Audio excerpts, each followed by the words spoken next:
अपना उत्तराखंड आप देख रहे हैं, आपके साथ मैं हूं चांदनी Dhawan.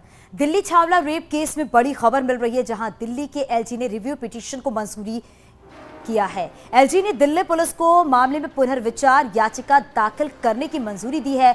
Solicitor general Tushar Mehta court में अपना पक्ष रखेंगे और जल्द ही सुप्रीम कोर्ट में पुनर्विचार याचिका दाखिल करेगी दिल्ली पुलिस। आपको यह भी बता दें कि छावला रेप मामले में सुप्रीम कोर्ट ने हाल ही में फैसला सुनाते हुए मामले से जुड़े सभी दोषियों को सबूत के अभाव में बरी कर दिया था और साल 2012 में पौड़ी के किरण नेगी की रेप के बाद हत्या कर दी गई थी। तो एलजी ने रिव्यू पिटीशन को मंजूर कर लिया है और इस पूरे मामले में पुनर्विचार किया जाएगा और एसजी तुषार मेहता अपना पक्ष सरकार के सामने रखेंगे। तो सरकार ये ड्रैगन फ्रूट की खेती करके हर एकड़ में हर साल 12 लाख तक कमा लेते हैं। आपको भी करना है तो फ्रीडम ऐप को अभी डाउनलोड कीजिए। सरकार का पक्ष रखेंगे तुषार मेहता, क्योंकि एलजी ने इस पूरे मामले में रिव्यू पिटीशन को मंजूरी दे दी है। हालांकि अब जो परिजन है उनकी तरफ से यही कहा जा रहा है कि बेटी को इंसाफ चाहिए। तो ये 2012 का पूरा मामला है। पौड़ी की किरण नेगी की रेप के बाद हत्या कर दी गई थी।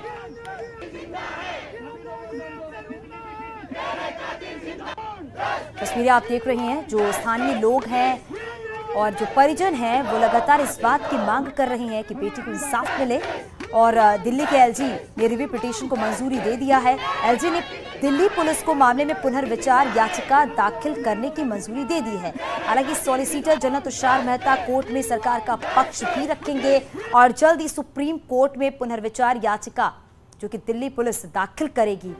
तो छावला रेप मामले में सुप्रीम कोर्ट ने हाल ही में फैसला सुनाते हुए इस मामले के जो सभी दोषी थे उनको सबूतों के अभाव में बरी कर दिया था और अब इसी मामले को लेकर दिल्ली के एलजी ने पुनर्विचार करने की बात भी कही है दिल्ली पुलिस से और जो रिव्यू पिटीशन है उसको भी मंजूर कर लिया है। यानी कि अब इस पूरे मामले में पुनर्विचार किया जाएगा, दिल्ली पुलिस की तरफ से याचिका दाखिल की जाएगी और अब ये भी है कि सॉलिसिटर तुषार मेहता जो है वो सरकार का पक्ष रखेंगे। ये पूरा जो मामला है 2012 का पूरा ये मामला है। पौड़ी की किरण नेगी की रेप के बाद हत्या कर दी गई थी।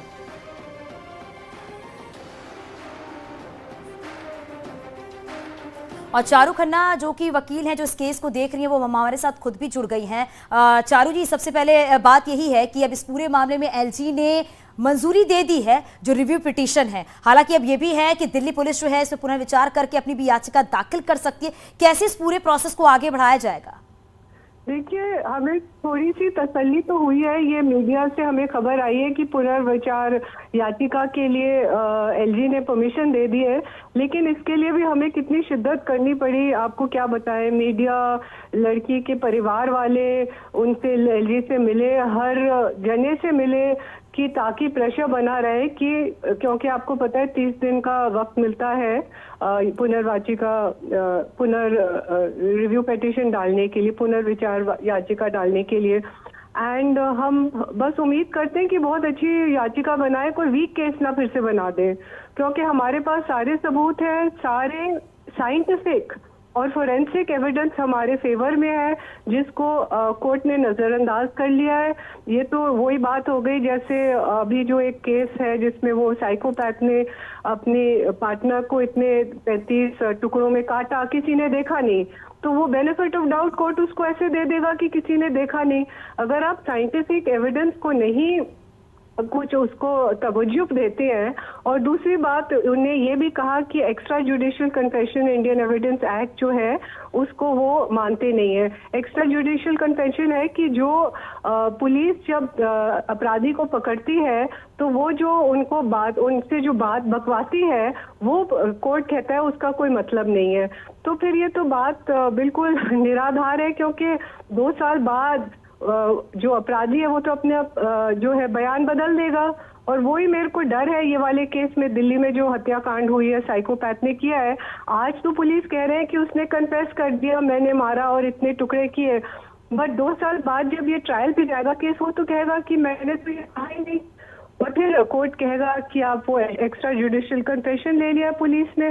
तो ये बातें हमें पूरी न्याय प्रणाली में भी हमें सोचनी है कि किस तरह से हमारी न्याय प्रणाली टोटली आउटडेटेड हो गई है। जी चारू जी, जरा ये भी समझाइएगा, क्योंकि 2012 का ये मामला है और परिजन को यही उम्मीद थी कि उनकी बेटी को इंसाफ मिलेगा, लेकिन इंसाफ नहीं मिला उनको, और ये प्रदर्शन और ये विरोध इसीलिए देखने को मिल रहा है। आप जरा ये भी बताइए कि दिल्ली पुलिस की तरफ से इस पूरे मामले में जब पुनर्विचार किया जाएगा, जो याचिका दाखिल की जाएगी वो कब दाखिल की जाएगी? देखिए चारू जी, मेरी आवाज आप तक पहुंच रही है? हाँ, आ रही है। जी जी, सब लोग कोर्ट की ओर देखते हैं कि हमें वहाँ इंसाफ मिलेगा, तो उम्मीद यही होती है कि न्याय मिलेगा। और जब सेशंस कोर्ट और हाई कोर्ट ने अपराधियों के विरुद्ध और उनको दंड दिया था लाइसेंस इम्प्रिजनमेंट का, तो ये मैं आपको बताना चाह रही हूँ, फास्ट ट्रैक कोर्ट केस था। तो फास्ट ट्रैक कोर्ट केस में जब रोज तारीखें लग रही थी और जल्दबाजी नहीं की गई, लेकिन तारीखें जल्दी लगी। ये थोड़ा स्पीडी और फास्ट ट्रैक में मैं ये बता दूं, फास्ट ट्रैक में तारीखें जल्दी लगती हैं, जैसे वैसे तो आमतौर के केस में 3-3, 6-6 महीने बाद तारीखें लगती है। इसमें जल्द में गवाहों को सारों का टाइम बाउंड में एक समयबद्ध में इन सब का बयान लिया गया और उसके बाद ये निर्णय दिया। 2 कोर्ट्स ने जब निर्णय दिया तो सुप्रीम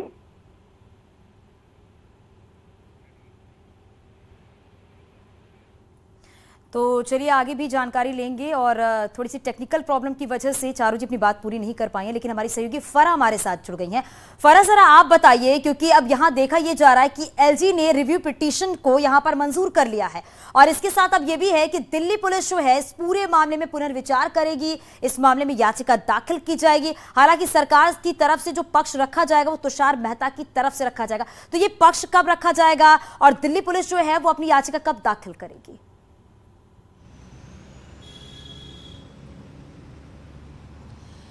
जी देखिए, जिस तरीके से मंजूरी दे दी है दिल्ली के उपराज्यपाल ने, और साफ तौर पर अगर हम बात करें तो सॉलिसिटर जनरल जो है तुषार मेहता और ऐश्वर्या भाटी जो है उनको भी नियुक्त किया गया है। देखिए, जिस दिन से ये फैसला आया था उसके बाद से जो माँ बाप थे, माता पिता थे, जो उनको उम्मीदें थी कि जो फैसला आएगा वो नहीं आ पाया, और उसके बाद से उनकी लड़ाई न्याय के लिए फिर से तेज हो गई थी। और हम देख ही रहे थे कि किस तरीके से प्रदर्शन हो रहा था और अपनी जो मांग है वो रखी जा रही थी, और अब जाके जिस तरीके से मंजूरी मिली है, तो देखिए जैसे ही ये वकील जो हैं चारू खन्ना जी जो ये बता रही थी साफ तौर पर कि पूरी तरीके से एविडेंस का सहारा लिया जाएगा, और ये जो याचिका है ये दोबारा से इतनी स्ट्रांग होनी चाहिए, क्योंकि देखिए जिस तरीके से हम बात करें लोअर कोर्ट, हाई कोर्ट ने तो फैसला दे दिया था, लेकिन सुप्रीम कोर्ट में जिस तरीके से उनको बरी किया गया है, तो अब जिन फैक्ट्स पर काम करना होगा वो बहुत स्ट्रांग एविडेंस होंगे। और दूसरी तरफ जिस तरीके से पिटीशन दायर करने की बात की जा रही है, तो वो जो पुलिस है और सब है वो जल्द से जल्द होगा। देखिए माता पिता का जो संघर्ष था वो यही था अभी दोबारा से कि उनकी जो पिटीशन है, पुनर्याचिका है, वो दायर की जाए, लेकिन अब किस तरीके से सारी चीज़ें होती हैं वो देखना होगा। और अब जल्द से जल्द यही माना जा रहा है कि दोबारा से एक स्ट्रॉन्ग एविडेंस के साथ जो है याचिका दायर की जाएगी विद फैक्ट्स, और जिस पर जो है वो पुलिस भी काम करेगी। देखिए दूसरी तरफ अगर हम बात करें तो पेरेंट्स की जो लड़ाई है वो शुरू हो गई है। कल मुख्यमंत्री जो हैं पुष्कर सिंह धामी वो भी मिले और उन्होंने भी ये आश्वासन दिया कि जो केंद्रीय कानून मंत्री और न्याय मंत्री हैं किरण रिजिजू, उनसे भी उन्होंने इस बारे में बात की है। चारू खन्ना से वो लगातार जो है वो केस के बारे में जानकारी ले रहे हैं, क्योंकि तो माता पिता की लड़ाई तो उसी दिन से शुरू हो गई थी जब उनकी बेटी के साथ ऐसी घटनाएं घटी थी। वो हर दिन इसी बात का इंतजार कर रही थी कि कोर्ट की तरफ से उनकी बेटी को इंसाफ मिलेगा। हालांकि जब सुप्रीम कोर्ट की तरफ से फैसला जो सामने आता, वाकई बेहद चौंकाने वाला फैसला आता है। अच्छा, क्योंकि अब जब ये मंजूरी मिल गई है रिव्यू पिटीशन की, और ये भी कह सकते हैं कि अब माता पिता को थोड़ी राहत मिली होगी और थोड़ी उम्मीद भी जगी होगी माता पिता को।